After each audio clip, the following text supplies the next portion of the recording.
Hello, everyone. Welcome to the Deskside Chats podcast presented by the City of Northport. My name is Madison Hyde, and I'm the Deputy Communications Manager for the city. Everyone has a story, right? In this podcast, I'll be learning the stories of our employees right here in the City of Northport. Join me as I chat with folks from all walks of life, across departments and divisions. We're building a community of unity. Get to know the staff working for you every day. Now let's lean in and chat Deskside. On today's Deskside Chat, we're chatting with Environmental Planner 3, Liz Blessing.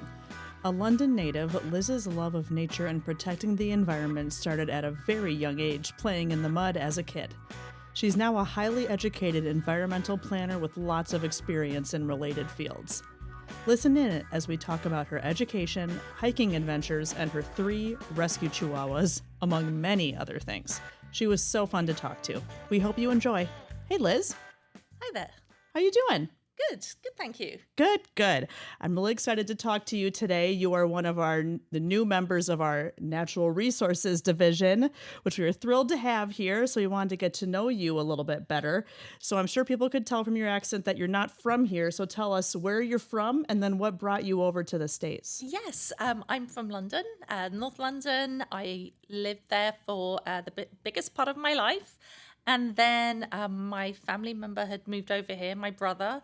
I had come to visit him about 3 times in Florida, and the third time I just absolutely fell in love with the place. I knew this is somewhere that I really wanted to live and spend my life. Absolutely fell in love with the outdoors and just the way of life here and the people, and eventually made it my permanent home. Wow, and was it a bit of a culture shock when you first came over here from the UK? From London, yes, it was definitely a culture shock. I think one of the weirdest things is that I didn't get my driving permit until I moved here because I lived in London and I could get the bus and the train everywhere, and I really didn't. I had no need. I could drive, but I decided I just put it off and put it off. And then when I moved over here, when I knew I was actually going to move, I'd come out and visited quite a few times.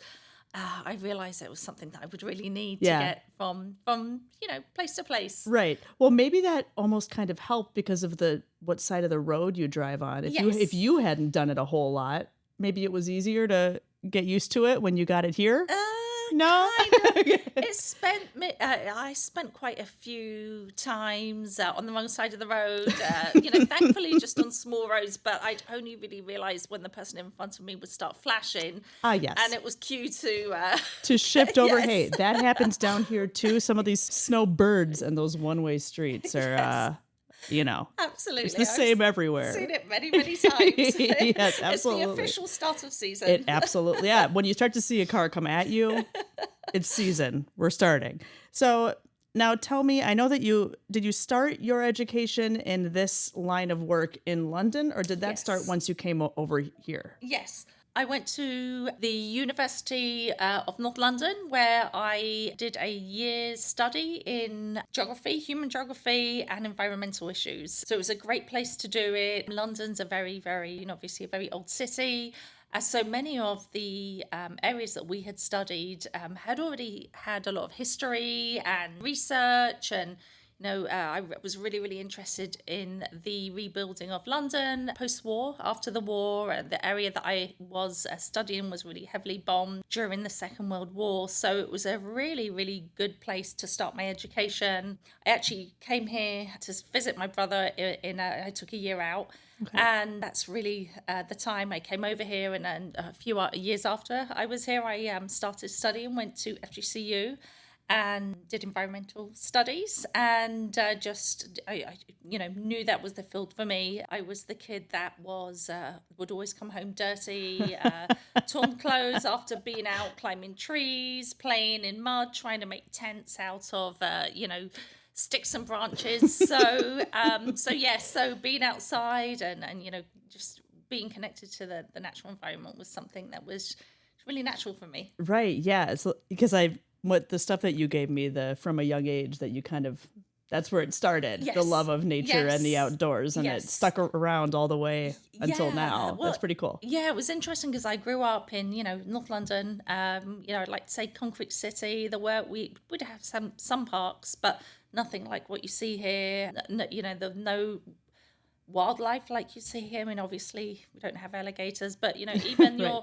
we had our squirrels and our pigeons, but nothing, you don't see the bobcats and the Right. panthers and the bears that you see here. So just, growing up in that area that was so devoid of natural wildlife, I think gave Right. me more of a passion for it. So when I did see it, it was, I just absolutely fell in love with Definitely. the, Yeah. And yeah. like now in the US, you have so much close to you at your fingertips, like all the national parks, Oh, yes. national forests, all that different stuff that's probably, I mean, I don't obviously know the layout of the UK, but I mean, it seems like there's a lot of really cool places with different types of climates to check out in just one country here Right. compared to over there Yes. Yeah. potentially. I mean, this is like it's like a whole continent compared to Europe. I mean, Yeah. it's so different. If you were to be in Southwest Florida, I spent a little time living in Pennsylvania. I mean, just even that, the mountains. I mean, even the difference between South and North Florida. Yeah. It's breathtaking, and those different vast environments. We have desert here. We have Mhm. just so many different areas. So I haven't explored all of America yet, but that's a retirement goal. I was gonna ask, has there been like a top place that you've visited since you've been here that you've enjoyed a lot? I'm sure there's a lot, but I absolutely love Atlanta and all the areas around it. I actually went there last May and climbed a mountain, which was the first time I climbed a mountain since probably leaving the UK. wow. Yeah, absolutely love it. Also, really love New Mexico. I thought it was very interesting. Being in the desert one moment and then driving up a mountain and being in the snow. It's in Right. my mind those two things didn't go together, but that 100%. it really Yeah. does. So Yeah. Oh yeah, my aunt lives out there and she'll send different things and I'm like, is this the same spot? place, Yeah. yes. So Like one moment it'll be like a big sand dune and then it's standing on snowy, top of like a yes. rocky like what? Yes. So weird. And that's what I love about it. It's so diverse, and and in many ways so untouched. Much of America, whereas again, I come from a much older. It was occupied so much earlier that so much of it was built up. Right. Sure. That here you can go for hundreds of miles without getting to a single city. Seeing So, anything. yeah. Right. Which can sometimes be real challenging if you're Yes. like traveling across the country. You're like Absolutely. trying to stay alert. So now we're going to back it up just a little bit because I unfortunately skipped this and I want to learn more about it. I'm going down my little list. So tell me more about working for Rookery Bay. Okay. Like, so what for people out there, like what is that? What is a rookery? Okay, What do you do there? Rookery Bay is a National Estuarine Research Reserve. It was actually an educational place. It's part of the Florida Department of Environmental Protection. And when I started, I actually did a class in the biological, I think it was the biology of Southwest Florida. Okay. And then later on, I found out that they had a water quality internship. So I applied for that while I was a student and managed to get that. So I did a 6-month internship where I would go out into the 10,000 islands and use data sons to record the quality of the water in the area. So all that water coming off the land and going out into the estuary there. We monitored to see obviously the quality and track changes over time. Right. Right. So, yeah. And then later on, after my internship, I ended up working there and I worked with a coastal management team where we mainly focused on education. So it was education for anything to do with landscape and watersheds. So Sure. a large majority of my time was spent teaching the green industries, best managers practice program through the University of Florida there. And that basically teaches commercial and homeowners to reduce fertilizer and pesticide use in their landscape. So it sounds like there's a lot of theme of sustainability in there, Yes, right? And it seems yes. to be kind of an overarching theme of all of that, which you are now Yes. teaching on the weekends, right? Yes, At FGCU? Yeah. So when Yeah. I finished, when I completed my studies at FGCU, I went on to do a master's degree in resilient and sustainable communities, so sustainability. And this kind of led me to where I am now and then what I'm doing. I did work for the South Florida Water Management District, doing permitting and compliance for their environmental resource permits prior to coming here. So, yeah, so my background, very passionate about communities and making them both sustainable for people and also tying in that link that we're all kind of connected, our environment and people. And, if we can Right. keep all parts of it balance, then we can have a really nice place to live in. That's wonderful. And we're lucky to have you here now. Yes. As a environmental planner. Yes. Environmental Planner 3. 3. Yes. Okay. I was like, I didn't know if I had the number right. So I know that this whole division, everything is all brand new. We're not going to dive deep into that. There'll be other things in the future on that. But just tell us a little bit about what an environmental planner does. Okay. Well, the environmental planner has a role within the permitting and the ordinance process of the city, where I will be reviewing permits that come in for any environmental impacts, much like I did with the South Florida Water Management District. So the purpose of that is just to basically be able to use our regulations and work with builders and homeowners to be able to restore and preserve as much of the natural environment as we can. That's great. I know a lot of our residents are very passionate about that, and I know they're all thrilled about this division being here. So we're so excited to see what comes together and what projects we'll learn about. I know there's a lot soon to come, so everybody stay tuned. Well, the excitement coming up in the future for that.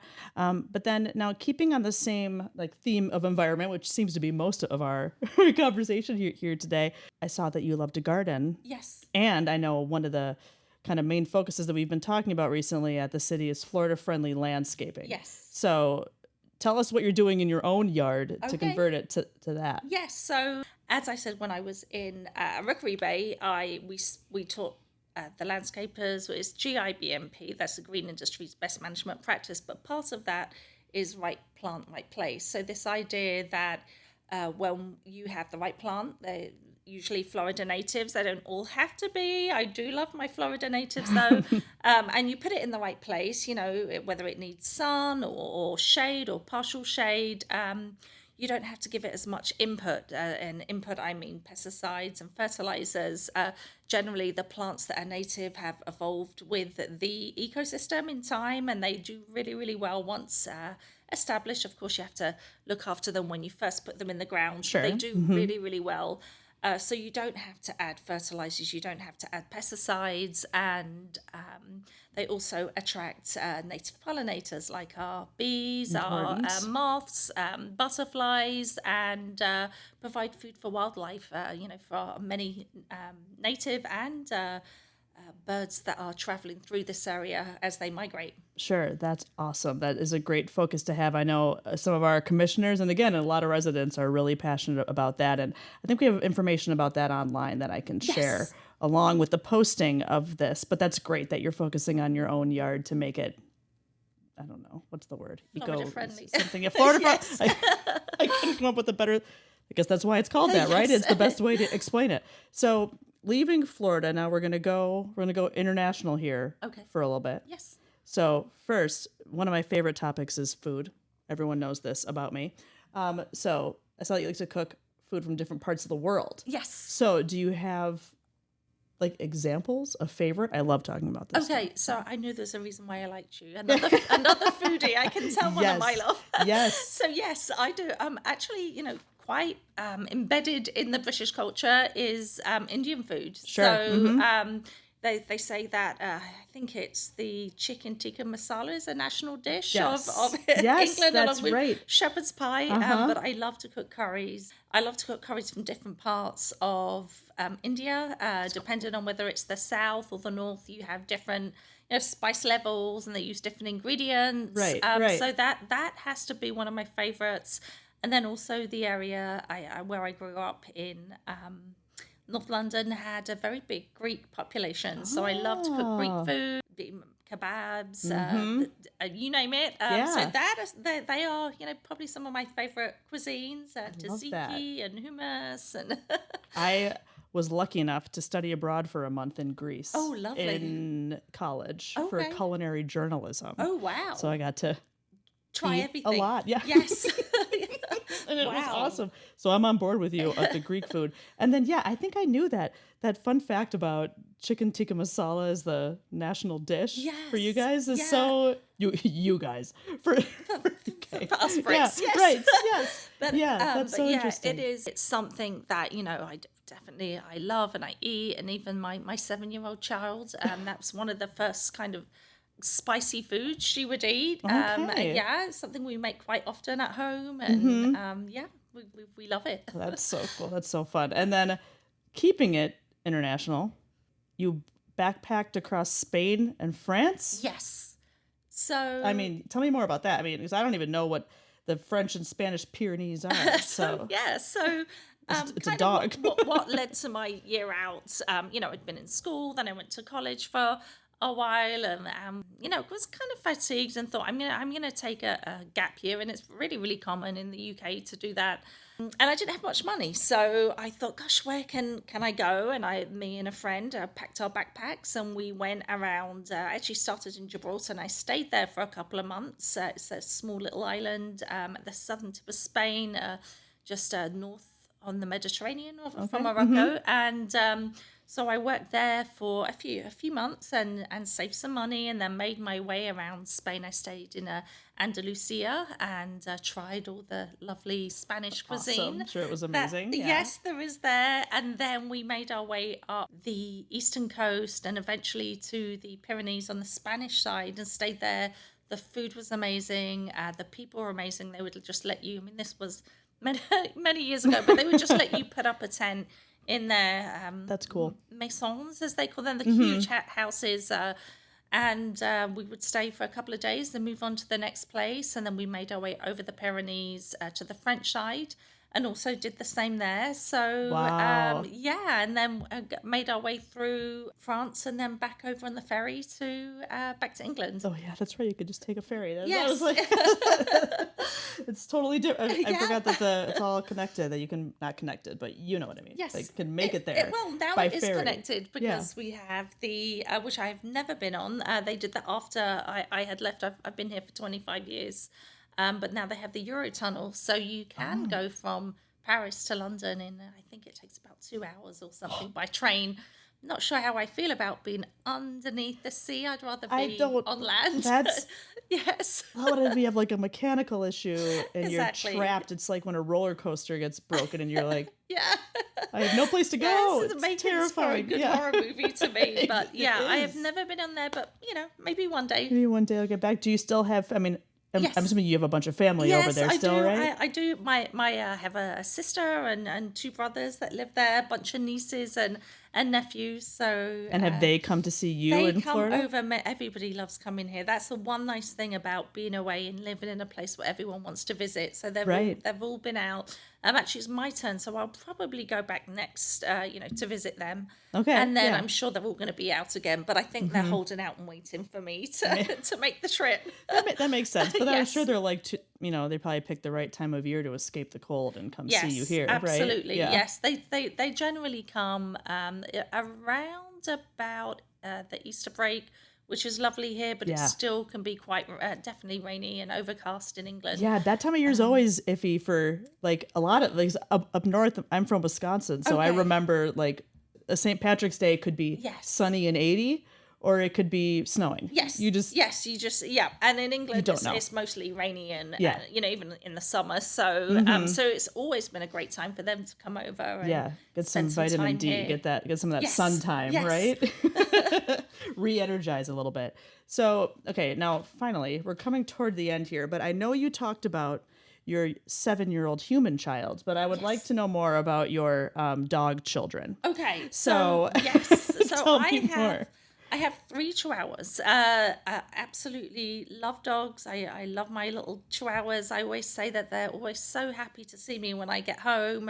Yeah. So I have, I have Peggy, who's the oldest one. I love And somebody had just dropped her off at actually a grooming place and said they couldn't look after her. She barked too much. She was this tiny little puppy that fit in my pocket. And a friend my of mine, gosh. I was talking to her and saying, my boys had got to an age where I thought they could probably, 11, 12, responsible for dogs. So Yeah. they'd been asking me ever since they were young if they could have a dog, but I wanted to wait for the right time. Yes. So that opportunity within a couple of days of us having this conversation, the dog turned up, so I knew she was meant for us. And then a couple of years later, my husband and I were saying that she needed a little friend. And of course. We went to the Lee County animal domestic place, whatever that's called. And the shelter. Yes, and we'd found Leia, who had been abandoned on an lanai, left to starve. She was this tiny, skinny little thing. And I was like, we have to take her home. Yeah. So... And then I don't know what happened, but somehow my husband convinced me it would be great to go take a look at the puppies. And that's dangerous. Yes, you're never gonna just take a look. So Never. We had come across this beautiful older dog. She was 10 years old when we got her. She's 12 now, and she had been found on the streets of Fort Myers. She'd had like a rope tied around her paw, and she'd never been neutered or spayed. Yeah, yes. sure. And so she looked like she had just had like a litter. And anyway, so we took her, and I mean, I just couldn't leave her. Oh, well, of course not. Yes, so you knew that was going to happen. So what is that one's name? Her name is Lollipop. Lolly. Yes. So you have Peggy, Leia, and Peggy, Lolly. Leia, and Lollipop. Peggy's yes. a great. Was she already Peggy, or did you pick Peggy? Well, no, we didn't know what her name was, but she has these skinny little chihuahua legs that look like pegs, and then it just turned into like Peg's legs and then Peggy's. Oh my God, I thought it was like after a person, and that's so much better than Right, it's after yes, legs. but... Oh my God, I'm still glad I asked that question. Oh my gosh. Okay, it's awesome. Okay. All right, Liz, so we've made it to the end here, but I have 3 questions that I usually ask everybody, not hard-hitting. Don't be scared. Okay? But I just like to kind of gauge where people are thinking. So do you have a favorite movie? I do have a favorite movie, and usually it's funny because whenever I've said it, if you're at the beginning of a class and someone's like, tell us a movie you like, I get odd looks. So nobody usually knows, but it's an Australian movie called Muriel's Wedding. I don't know it. It has You're like right. an ABBA theme, and I love ABBA. Oh, that's fun. So I just absolutely adore that movie. Yes. Okay. Yeah. Muriel's Wedding. Moira. Oh, Moira. Muriel's Wedding. I don't know. I'm not sure how you pronounce it. People here. can Google it. They'll find it. Yeah. It'll be fine. That's awesome. Okay. And then I don't know if you're a TV watcher, but do you have like a current or all-time favorite TV show? Oh my goodness. So I watch everything Gordon Ramsay, of course. Of At course. the moment, I'm actually loving As you Hell's are Kitchen. mandated. Yes, Yeah. mandated. I really didn't have a choice. It's like in my DNA. Right. So I absolutely, we watch a lot of Gordon Ramsay and a lot of I love cooking that. shows Yes, as well. same. Yes. Have you seen Somebody Feed Phil on Netflix? Oh no, is that You good? should. He was a writer on Everybody Loves Raymond, but now does this like cooking thing where he goes around the world and tries different. He's a great guy. You should. I'm gonna have to watch it. Yeah, it's a good one. Okay, and then last one. First, do you like ice cream? Is that a proper question? Of course, yes. I do. Of course, yeah. Hey, listen. Some people have said that they don't eat ice cream, and it's been shocking to me. So no. Actually, do you have a favorite flavor? I went for ice cream yesterday. Oh, really? With my Okay, where'd you go? daughter, to the Love Boat. There's a new one in Cape Coral, and I had a raspberry cheesecake flavor. It was really, really good. That sounds So delicious. good. My 7-year-old started eating it. So well, that's not allowed. Have your own, child. Yeah. Well, that is awesome, Liz. I think we've made it to the end here. It's been so much fun talking to you. Thank you. Thank you so much for being here. And I will see you all next time. Now, I won't see you. I say this every time. You'll listen to me next time. Absolutely. On Deskside Chats. Have a great day, everybody. Thank you very much.